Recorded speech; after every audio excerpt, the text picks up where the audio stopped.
Ruby онлайн программын үндсэн хөрөнгө.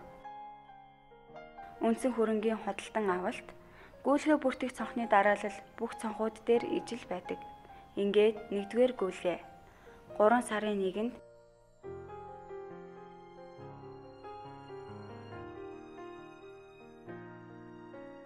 их харанга харилцагчаас микро машин 15 сая төгрөгөөр 2 ширхэг шинэ компьютерийг 1 ширхэгийн сая 100 төгрөгөөр зээлээр авсан.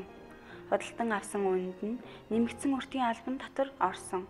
Шинээр хөрөнгө авч байгаа бол хөрөнгийн бүлгээ зөв сонгож шинээр хөрөнгө нэмж өгнө. Зарим үндсэн хөрөнгийн бүлэгт ашиглах жилийг программаас тохируулсан байгаа тул ашиглах жилийг солих шаардлагагүй юм. 2-р гүйлгээ бүртгэе.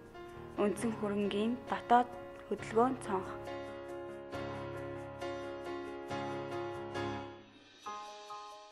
3 сарын 5-нд хуучин байршлаас шинэ байршил руу хөрөнгө шилжүүлсэн. Зарлага гаргах байршил, орлогод авах байршлаа зөв сонгож өгнө. Дараа нь шилжүүлэх хөрөнгийн тоо хэмжээг сонгож өгнө.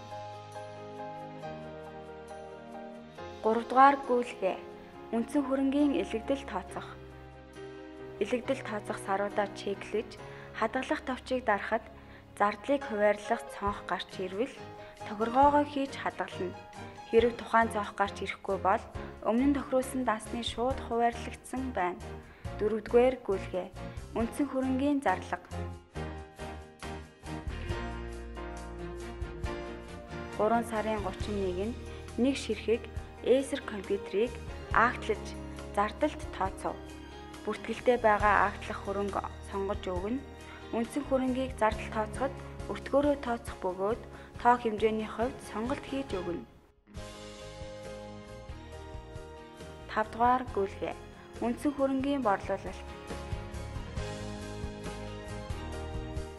3 сарын 31-нд микро машинаа борлуулсан.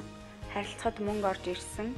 Борлуулах хөрөнгө, үнийн дүн, төлбөрийн хэлбэрээ сонгож өгнө.